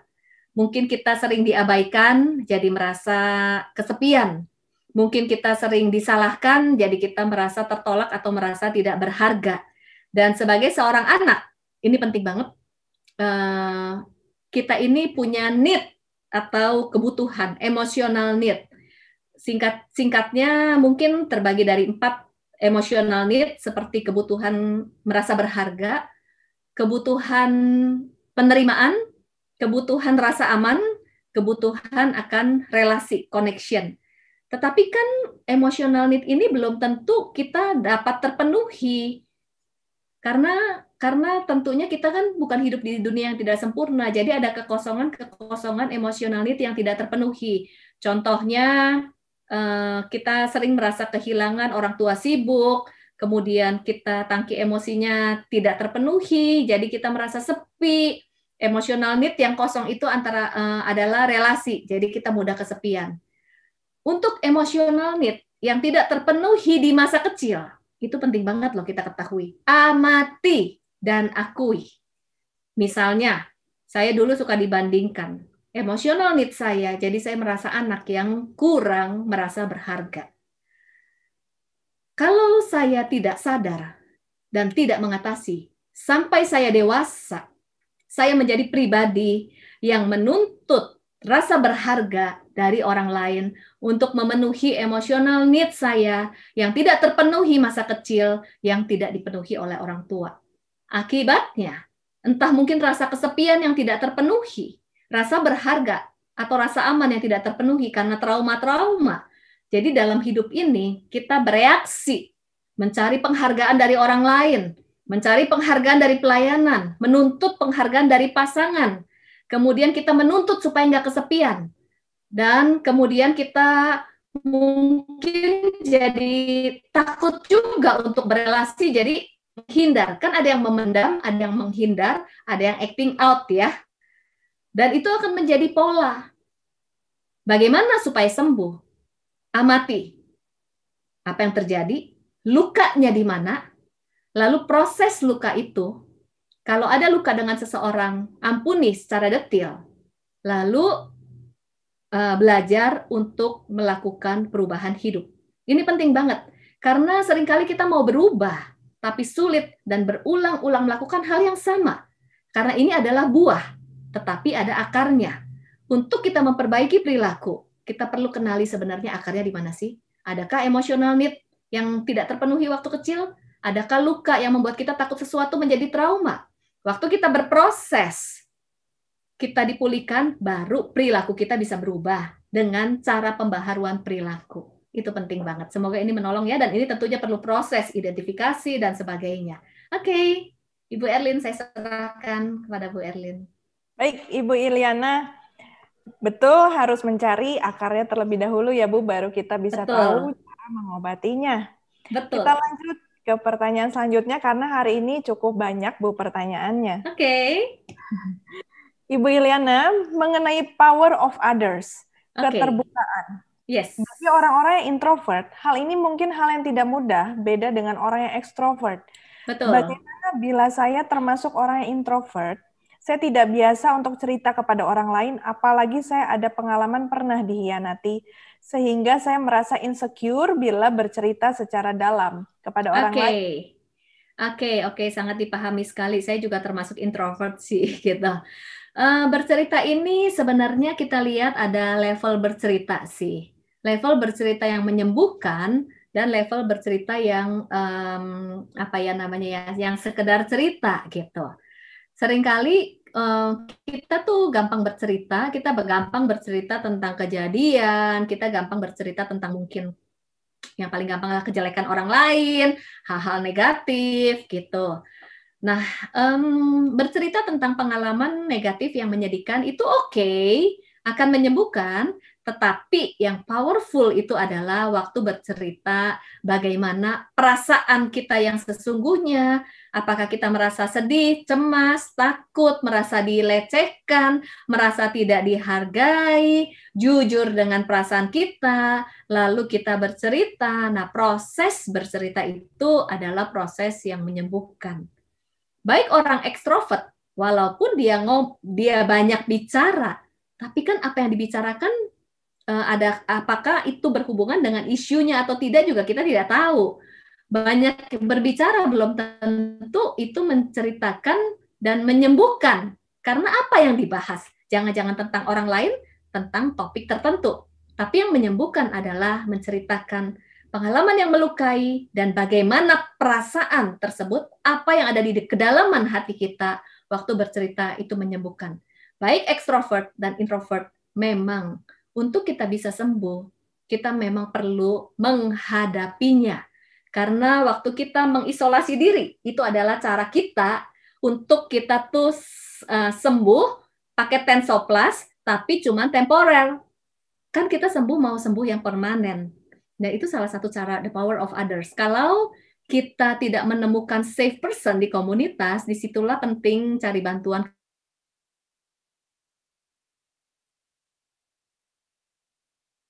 ke konselor, karena klien itu bisa bercerita dan mengalami healing. Mungkin ini bisa membantu ya. Jadi kita tidak bisa bersembunyi. Untuk sembuh kita perlu hadapi, dan memang untuk menghadapinya kita perlu mengalami ketidaknyamanan dan mau menghadapi proses untuk sembuh. Kita bisa bercerita, kita aman atau konselor. Oke. Baik, Ibu Iliana. Yes. Kita lanjut ke pertanyaan selanjutnya, Bu. Selamat malam, Ibu Iliana dan teman-teman Shiners. Bagaimana jika seseorang tidak merasa dan mengakui bahwa keadaannya saat ini sedang stres? Bisa jadi di tahap denial atau ingin tetap terlihat kuat sebagai seorang ibu. Tapi output yang dikeluarkan memperlihatkan bahwa keadaannya sedang stres, terutama jika ada trigger tertentu. Yes. Dan bagaimana cara menghadapi serta membahagiakan seseorang yang sedang dalam keadaan stres terpendam seperti itu. Terima kasih banyak, Bu. Oke. Dan bagus sekali. Mungkin pertanyaan ibaratnya seperti itu, andainya seseorang merasa dan tidak mengaku sakit dan perlu ke dokter, dia tidak akan bisa disembuhkan. Jadi salah satu cara untuk sembuh dari kesembuhan jiwa perlu menyadari bahwa kita tuh yang ada yang sakit perlu diproses di dalam banget. Dan yang memang yang kalau kita hidup, kita nggak selalu merasa diri kita benar. Saya mungkin Amsal bahwa ada lagi Mas, itu Daud berdoa bilang, berilah saya dari hal-hal supaya terlepas dari kesesatan ini. Ada banyak hal dan kita perlu Tuhan menolong untuk hal-hal yang tidak kita sadari, karena itu menyesatkan. Jadi penting banget untuk sadar diri dan paham. Nah, bagaimanakah cara untuk kita bisa sadar diri? Memang kita perlu minta Tuhan untuk bukakan sesuatu. Yang kedua, kita perlu terus belajar. Dan hari ini dengan kita belajar, kan ada sesuatu yang terbuka ya. Dan saya mau sharingkan ada satu buku yang bagus banget, yaitu Half of the Sky. Di situ buku itu menuliskan bahwa kalau mau mengubah sebuah bangsa, ajaklah para wanitanya untuk belajar. Didiklah para wanita. Kenapa? Kalau kita belajar dan senang belajar, maka bagaimana kita memandang diri kita itu akan berbeda. Ada pembaharuan di dalam kehidupan kita, maka kita akan mempengaruhi generasi. Jadi, kalau orang itu tidak sadar, kita doakan supaya tersadarkan ya. Jadi seringkali kita melihat orang itu bermasalah, tapi dia merasa dirinya benar, padahal perilakunya bermasalah, betul? Itu jadi nggak aware. Dan kita kasih nasihat juga itu akan mental. Karena yang bisa mengubahkan adalah kesadaran, aware. Tapi pertanyaannya, jangan sampai kita di depan orang-orang, kita merasa baik-baik saja, dan merasa kita yang paling benar di keluarga kita, tapi orang-orang menderita karena kita. Karena kita masih punya luka, kita tidak bertumbuh dalam pemulihan, kita nggak bertumbuh dalam kesembuhan. Karena orang yang terluka itu akan cenderung melukai orang lain lewat perkataan dan perilaku, tapi nggak nyadar. Tapi kalau kita berproses dalam kesembuhan, kita disembuhkan, perkataan dan perilaku kita pun memulihkan orang lain. Itu penting sekali. Self-awareness itu penting banget. Oke, semoga ini menolong ya. Baik, Ibu Iliana, ada 2 pertanyaan yang terakhir. Bagaimana memulihkan kepercayaan terhadap pasangan yang sudah melakukan selingkuh hati, yang sampai sekarang masih terus dilakukan? Bagaimana caranya supaya bisa mengampuni, karena walaupun sudah mengampuni, tapi tetap sangat susah sekali. Silakan. Oke. Wah, ini pertanyaan yang sulit ya. Untuk memulihkan kepercayaan, saya cukup prihatin sih dengan ibu yang bertanya. Waktu kita dikhianati, itu pasti kepercayaan itu rusak. Kita tuh pasti terluka. Itu udah pasti banget terluka, apalagi dikhianati oleh pasangan. Dan waktu pasangan bertobat pun, untuk memulihkan kepercayaan itu butuh waktu. Dan untuk bisa memulihkan kepercayaan itu perlu kerjasama. Karena yang melukai itu memang perlu menunjukkan kesungguhan hati untuk berubah dan dia memang layak dipercaya. Jadi disitulah memulihkan kepercayaan. Gak gampang memulihkan kepercayaan, perlu proses. Tapi membangun kepercayaan itu berbeda dengan mengampuni. Mengampuni itu adalah kewajiban kita dan pilihan kita. Memulihkan kepercayaan itu adalah next step. Kemudian rekonsiliasi juga next step. Beda antara mengampuni dengan rekonsiliasi. Karena kalau rekonsiliasi, pemulihan hubungan butuh dari 2 pihak. Kita siap, dia juga siap. Bisa jadi kita siap, dia tidak siap. Bisa jadi dia siap, kita belum siap juga ya. Bedakan. Tapi pengampunan itu perlu. Seringkali kita nggak mau mengampuni karena dia nggak berubah, karena dia berulang-ulang melakukan kesalahan, karena dia tidak layak diampuni, dia nggak nyadar juga, dia nyakitin terus-menerus. Tetapi dengan mengampuni, kita mengampuni bukan untuk orang tersebut. Waktu kita mengampuni, kita mencegah perilaku orang tersebut merusak hati kita dan masa depan kita. Karena waktu kita tidak melepaskan pengampunan, kita tetap dipenuhi dengan sampah emosi, dan kita nggak bisa move on. Jadi pengampunan itu juga adalah salah satu skill yang perlu kita miliki terus-menerus sepanjang hidup. Karena kita berelasi dengan orang-orang yang tidak sempurna. Dan orang yang tidak sempurna itu pasti akan melakukan kesalahan. Orang yang tidak sempurna itu pasti akan terluka, melukai kita. Dan kita juga tanpa sadar melukai orang lain. Jadi dalam relasi, kita perlu punya skill yang mengampuni terus-menerus. Setelah firman Tuhan bilang, berapa banyak kita perlu mengampuni? 70 kali 7 kali 7. Dan mengampuni tidak cuma kepada pasangan yang berselingkuh. Kepada pasangan juga melakukan kesalahan-kesalahan banyak banget, tidak hanya yang berselingkuh. Yang kecil-kecil, kemudian yang mungkin tidak mendengarkan kita bisa menyimpan sakit hati. Jadi terlepas dari kesalahan apapun, pengampunan itu adalah tanggung jawab kita. Nah, berikutnya, untuk yang selingkuh, bagaimana kita berelasi dengan dia? Kita mungkin relasi belum bisa pulih secepat itu sih. Kemudian juga mungkin dia akan terus-menerus menyakiti. Tapi minimal kita mengusahakan untuk kita menjaga hati kita, mengelola diri kita, supaya pada saat kita terluka, kita melepaskan pengampunan, minimal kita nggak menumpuk emosi negatif. Dan kalau memungkinkan, datanglah kepada konselor pernikahan untuk bisa apa ya namanya ya, bisa dipulihkan. Tapi kalau seandainya pasangan belum bisa berubah, minimal kita bisa, walaupun sulit, kita punya pilihan menghadapi situasi ini dengan berespon dengan tepat. Berespon dengan tepat adalah kita tidak mengizinkan diri kita menjadi lebih buruk karena perilaku dia. Karena kita punya masa depan, kita punya tanggung jawab terhadap anak-anak, tanggung jawab terhadap apa yang bisa kita lakukan. Dan bagaimana pasangan berubah itu adalah kontrolnya Tuhan, tapi bagaimana kita berespon kepada pasangan walaupun dia melukai, itu ada bagian kita. Itu mungkin yang saya bisa sharingkan.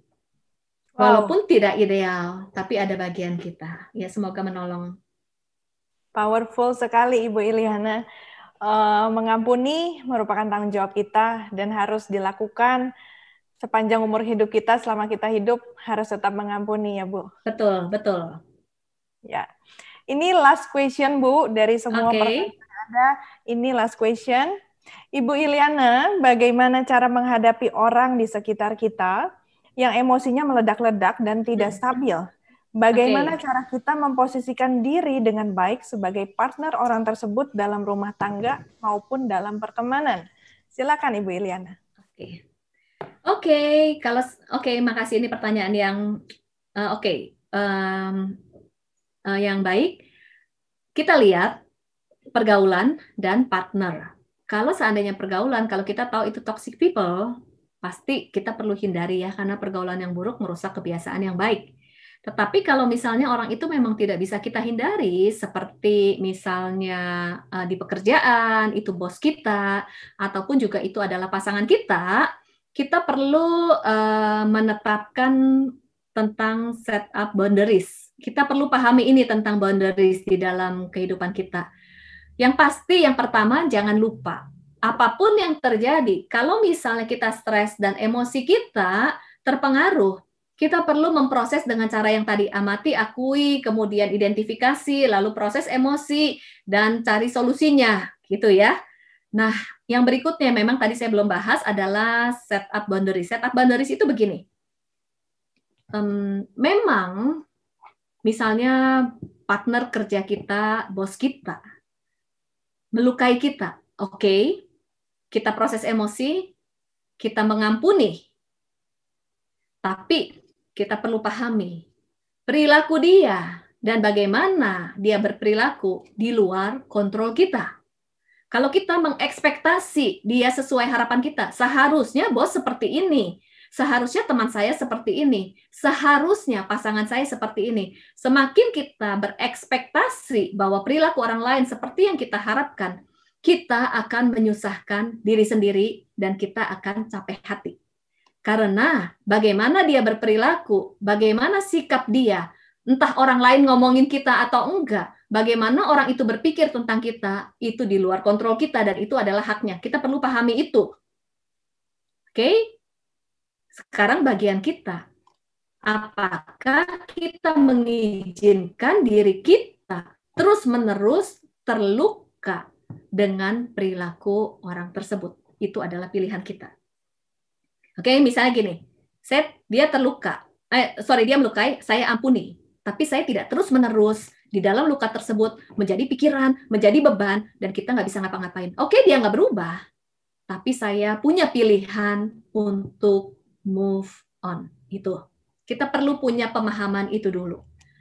Kemudian, kalau seandainya, lalu kita lakukan bagian kita. Waktu kita udah lakukan bagian kita, dia tetap tidak suka. Kita yang menentukan apakah hati kita mau terpengaruh dengan ketidaksukaan dia dan kita menjadi susah hati karena dia tidak suka. Kan kita nggak bisa mengatur dia menjadi suka seperti apa yang kita suka terhadap apa yang kita lakukan. Tapi kita punya pilihan. Apakah kita mau terus-menerus mikirin dia nggak suka, dia emosinya meledak-ledak, lalu kita menjadi susah hati, kita bisa set up pikiran, oke, dia belum sembuh, oke, mungkin dia perlu diproses, oke, mungkin dia lagi stres, mungkin dia punya masalah yang lain, saya ampuni dia, dan saya tidak mau membiarkan emosinya dia dan sebagainya mempengaruhi diri kita. Itu pilihan ya. Oke. Berikutnya, kita boleh sampaikan apa yang kita rasakan dan apa yang kita inginkan terhadap orang tersebut tapi secara asertif. Beda banget dengan cara provokatif. Kepada pasangan juga, kepada bos juga. Misalnya gini, kepada pasangan. Kalau kita terluka karena emosinya meledak, biasanya kita begini, kamu kok emosinya meledak melulu sih? Kamu kok marah-marah? Kamu kok sikapnya seperti ini? Ini provokatif. Kita jadi membangkit-bangkitkan situasi yang jadi negatif, tambah negatif. Tapi kita bisa bilang secara asertif. Tentunya bagaimana bisa asertif, kita proses emosi kita dulu. Lalu kita sampaikan, saya merasa sedih waktu kamu bicara seperti ini. Kamu boleh bicara dengan saya, tapi saya akan lebih bisa paham dan terima waktu kamu bicaranya bisa lebih baik lagi. Itu sangat boleh menyampaikan, tapi dengan cara yang asertif. Atau misalnya orang lain marah-marah, oke, saya terluka kalau kamu marah-marah, tapi saya mau tolong kamu. Bisakah kamu bicara dengan lebih baik? Maka saya akan mencoba menolong kamu. Itu sangat boleh banget. Itu namanya mengekspresikan kita yang kita inginkan dengan asertif. Jadi orang itu supaya bisa berlaku lebih sopan lagi dan lebih baik. Tapi seandainya sudah dilakukan dan tidak bisa, kita timbang-timbang. Kalau misalnya bisa dihindari, silakan. Tapi kalau memang tidak, belajarlah. Next, kalau dia lakukan itu, kita kelola diri kita untuk menghadapinya seperti apa. Itu pilihan sih. Mungkin ini bisa membantu ya. Baik, Ibu Iliana. Terima kasih, Bu, sudah menjawab setiap pertanyaan yang ada, karena jujur dari setiap pertanyaan yang ada dan jawaban Ibu Iliana itu secara pribadi saya sendiri sangat terberkati sekali, dan saya percaya tentunya semua shiners yang ikutan di dalam acara malam hari ini pun sangat terberkati. Terima kasih banyak, Bu, sudah melayani di tengah-tengah kita para shiners, sehingga semua kita ini bisa tahu nih, kita ini sudah lagi oke atau enggak gitu ya, dan bagaimana cara mengatasi setiap stres tersebut. Terima kasih Bu Iliana. Kami berdoa biar Ibu Iliana diberkati Tuhan secara melimpah, dan tentunya biar Tuhan memakai pelayanan Ibu Iliana dengan luar biasa lebih lagi. Terima kasih Bu. Saya mempersilakan Ibu Iliana untuk menutup di dalam doa. Silakan Bu. Oke, mari kita berdoa bersama-sama. Bapak, kami bersyukur untuk sore malam hari ini Tuhan. Terima kasih untuk kami bisa berkumpul bersama-sama walaupun secara online. Dan kami percaya Engkau hadir di tengah-tengah kami. Kami berdoa Tuhan supaya apa yang kami belajar, apa yang kami pelajari pada sore malam hari ini bukan cuma sekedar menjadi knowledge atau pengetahuan yang mengisi kepala kami, tapi boleh Tuhan pribadi berbicara untuk membongkar apa yang ada dalam kehidupan kami, ada di dalam hati kami, supaya kami boleh mengalami perubahan untuk menjadi semakin lebih baik, bertumbuh menjadi seperti yang Kau inginkan. Tuhan, hamba juga berdoa, kami tahu menghadapi hari-hari ini, menghadapi masa-masa sulit. Tuhan tolong, bagi yang membutuhkan kekuatan, Tuhan berikan kekuatan. Biarlah di masa sulit ini, kami bukan menjauh, tapi kami boleh semakin mendekatkan diri kepadamu. Walaupun secara manusia kami nggak ngerti Tuhan, tapi kami mau belajar mempercayai bahwa kami punya Allah Bapa yang baik, yang mengasihi kami. Dan bukti kasihnya adalah Tuhan sudah mati di kayu salib sejak kami masih berdosa. Kalau Tuhan sudah mati bagi kami, tidak mungkin Tuhan meninggalkan kami pada saat masa-masa seperti ini. Justru Tuhan akan memberikan kekuatan, menyertai, dan Tuhan akan membukakan bahwa ada hal-hal yang baik yang sebenarnya Tuhan lakukan di dalam kehidupan kami saat ini.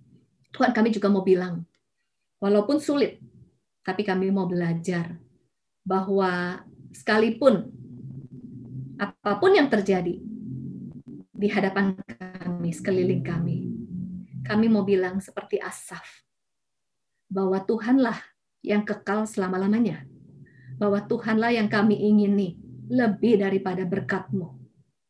Tuhanlah yang menjadi bagian kami, lebih daripada pemberian-Mu. Biarlah di masa-masa seperti ini, kami mendekat dan kami boleh bilang bahwa kalau kami memiliki Engkau Tuhan, kami sudah diselamatkan, itu lebih dari cukup. Dan kami biarlah bisa terus merenungkan kebaikan Tuhan, bahwa apa yang sudah Tuhan lakukan dalam hidup kami, itu lebih dari cukup. Kuatkan setiap kami ya Tuhan.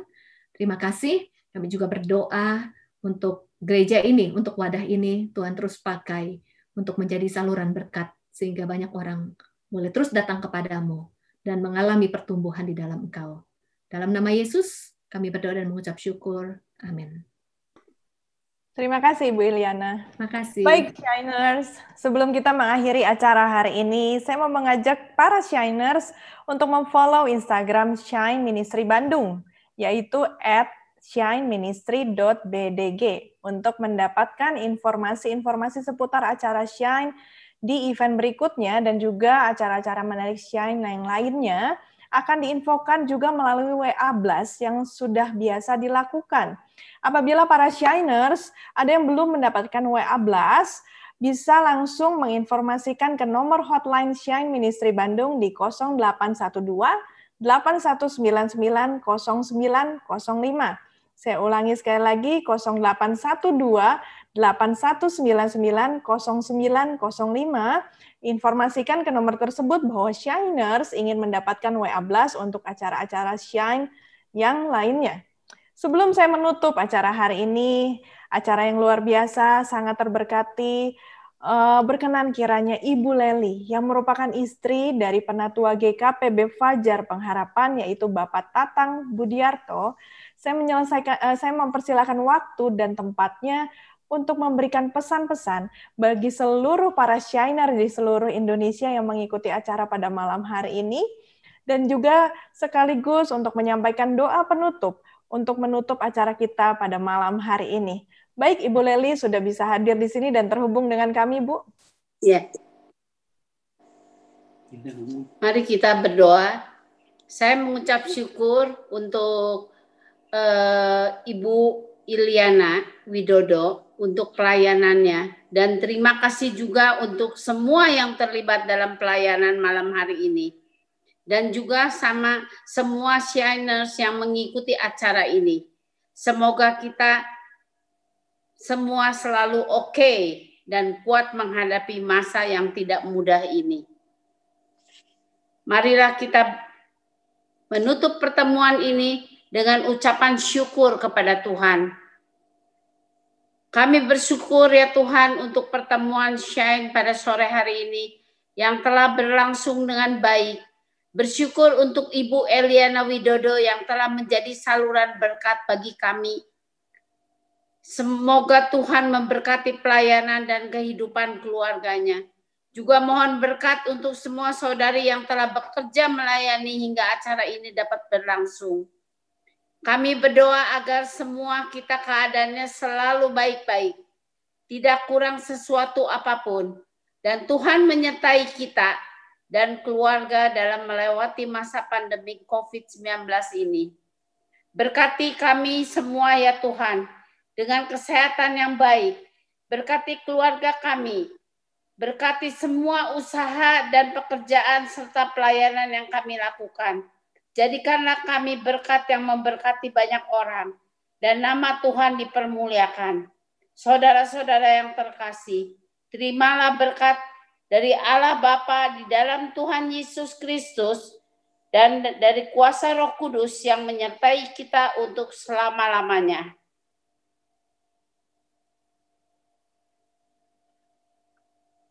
Terima kasih pada semua Shiner. Sampai jumpa lagi pada pertemuan Shine yang berikutnya.